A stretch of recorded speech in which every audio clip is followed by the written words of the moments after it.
Halo remaja Indonesia, ketemu lagi di channel YouTube Genre Kota Padang Panjang di Room Bambu Hijau. Nah, kali ini teman-teman semua ditemani dengan aku Zikril Husna. Kita akan berdiskusi tentang bagaimana sih kiprah Genre Kota Padang Panjang di Kota Padang Panjang sendiri. Dan tentunya kita kedatangan narasumber yang paling spesial sekali hari ini.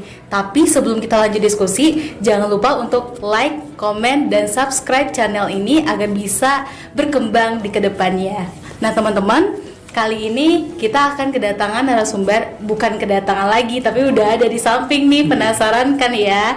Nah hari ini aku Husna akan berbincang dengan Bapak Martoni Abil. Nah sekarang Bapak ini sebagai Asisten 3 Bidang Administrasi dan Umum Sekretaris Daerah Kota Padang Panjang. Sebelumnya Bapak Tony juga sebagai Kepala Dinas Sosial PPKB P3A Kota Padang Panjang. Yuk kita sapa aja ya teman-teman. Halo, selamat siang Bapak. Selamat siang juga. Bagaimana nih kabarnya hari ini Pak? Sehat Pak? Alhamdulillah sehat. Alhamdulillah. Dalam suasana new normal kita jaga kesehatan. Ya walaupun udah new normal tapi tetap patuhi protokol kesehatan ya Pak. Harus kita patuhi protokol kesehatan. Nah Bapak akan disaksikan sama remaja-remaja Indonesia Pak. Iya. Kali ini kita akan diskusi tentang bagaimana sih keadaan Genre Kota Padang Panjang ini. Apalagi dulu Bapak pernah jadi dinas sosial ya Pak. Iya. Pernah jadi ayah kami di Genre Kota Padang Panjang teman-teman. Asik kan ya. Nah Bapak selama waktu itu kurang lebih 2 tahun nggak sih Pak? 2 tahun 2 bulan. 2 tahun 2 bulan sebagai Kepala Dinas Sosial Padang Panjang. Iya. Nah itu Bapak melihat pergerakan Genre Kota Padang Panjang sendiri bagaimana Pak?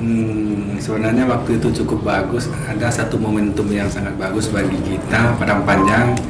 Kita kan tuan rumah waktu itu. Oh iya. Adujek 2017 benar Bapak. 2017 kita sukses pertama, sukses penyelenggara, kita sukses juga prestasi untuk Padang Panjang. Alhamdulillah. Kebetulan kan yang Husna yang juaranya.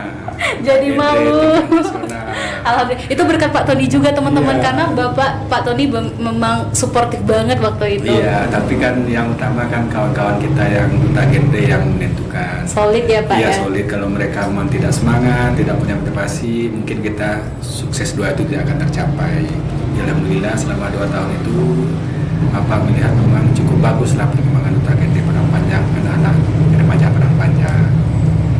Kira-kira Bapak melihat genre itu sudah cukup membantu nggak sih Pak pemerintah dalam terutama penyiapan remajanya yang berkualitas? Iya, sebenarnya ini bukan cukup membantu, memang harus membantu Harus membantu. Kota Padang Panjang, karena mereka lah 10-15 tahun lagi akan menggantikan generasi sekarang. 2 tahun itu Bapak melihat memang Padang Panjang, apalagi dianugerahi Kota Genre waktu itu Iya, oleh benar. Bapak Kepala BKKBN.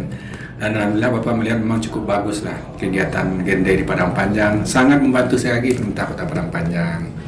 Bapak berharap bukan 2 tahun saja, kedepannya Bapak sangat mengharapkan kira-kira agar anak-anak kita duta genre membantu setiap program pemerintah Kota Padang Panjang, bukan masalah KB, keluarga, untuk menciptakan keluarga yang berkualitas. Keluarga yang Iya, berkualitas. berkualitas.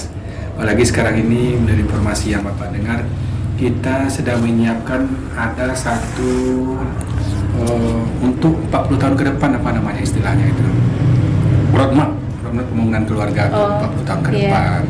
Kami kira, Bapak kira dengan adanya itu nantinya program-program duta genre di Padang Panjang bisa kita akomodir, bisa bersinergi dengan kegiatan-kegiatan lainnya.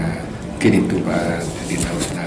Nah tadi terkait roadmap pembangunan keluarga ya Pak? Iya. Itu Husna juga. Grand Design Pembangunan Keluarga. Apa Pak? Grand Design. Grand Design. Grand Oh, Design. Grand Design Pembangunan Keluarga itu kayak istilah baru juga bagi Iya, Husna. iya. Tapi kayaknya dalam pembangunan keluarga ini juga apa sih Pak? Kita mengharapkan remaja ini juga memiliki perencanaan Iya, ya. iya. Nah dari Bapak sendiri bagaimana sih remaja ini pentingkah untuk mereka merencanakan kehidupannya? Iya, penting. Harus penting penting ya, sekali. Pak. Penting sekali. Untuk merencanakan pembangunannya. Pertama berkeluarga, kemudian bekerja nantinya. Nanti mereka menyiapkan dengan baik masa pendidikan, kemudian masa bekerjanya. Di Grand Design itu sudah kita masukkan poin-poin bagaimana nanti 30 tahun, 40 tahun ke depan keadaan Padang Panjang, penduduknya, pembangunan kependudukannya, kemudian penciptaan keluarga yang berkualitas. Mudah-mudahan tahun 2021 semua itu selesai nantinya. Sudah tergambar nantinya bagaimana nanti ke depan, termasuk untuk adik-adik kita duta genre masuk ke sana itu. Wah, keren sekali nih teman-teman. Berarti Grand Design ini memang program dari pemerintah Kota Padang Panjang, Pak? Sebenarnya ada arahan dari pusat, dari BKKBN, setiap daerah diharuskan menyusun itu. Tapi belum semua daerah itu menyusunnya. Belum rampung juga ya, Pak? Padang Panjang kita mungkin termasuk yang tahap pertama menyusun Grand Design itu. Difasilitasi oleh berbagai tim, tenaga ahli juga dari provinsi juga. Jadi kita bisa lihat nantinya bagaimana postur penduduk Padang Panjang 40 tahun ke depan. Apa yang harus dilakukan nantinya, karena Padang Panjang kan walaupun kota kecil, tapi tentu dengan kota kecil itu diharapkan penduduknya terutama anak muda memberi kontribusi yang bagus lah terhadap pemerintah. Walaupun jadi kota kecil tapi harus bisa lahirkan generasi yang berkualitas ya, Pak. Harus. Dan target dari program Grand Design ini sendiri apa, Pak? Kita bisa melihat nantinya Grand Design itu penciptaan lapangan kerja, ada juga nanti mengarah kepada kan kebutuhan pangan, pendidikan dan segala macam nantinya, juga pembiayaan nantinya. Kita bisa melihat itu data penting nantinya, karena itu juga menyangkut data-data kependudukan semuanya. Itu dibutuhkan nanti untuk pembangunan. Kalaupun nanti misalnya kepala daerah berganti, dia bisa melihat bagaimana penduduk Padang Panjang untuk 40 tahun ke depan, lengkap datanya nanti. Berarti emang harus dirampungkan sekali ya, Pak? Iya, Nanti GDPK istilahnya itu, Grand Design Pembangunan Kependudukan. Nah juga Pak, sekarang kan apalagi semenjak Corona ini nih, banyak sekali fenomena-fenomena yang terjadi. Bahkan kita takutkan nanti di tahun depan akan terjadi baby boom, gitu kan Pak. Tiba-tiba semua penduduk itu meledak karena banyaknya tingkat kelahiran. Nah dari cara pandang Bapak sendiri, bagaimana kira-kira kita bisa mengatasi ini? Itu salah satu tugas juga adik-adik semua. Tugas anak genre ya. Kawan-kawan, rekan-rekan nantinya di samping pemerintah daerah. Kalau pemerintah daerah sudah pasti itu bagaimana antisipasinya. Tapi tentu kalau pemerintah daerahnya tidak cukup, tidak akan mampu, pasti tidak akan mampu. Untuk itu diharapkan kepada kawan-kawan semuanya, duta genre terus meneruslah ke sekolah, memberikan sosialisasi kepada masyarakat, kepada kelompok-kelompok remaja kita, PR kita aktifkan itu, supaya nanti memang tidak terbebani. Mereka siap nantinya, siap ada nantinya keturunan baru, siap dengan kehidupan baru.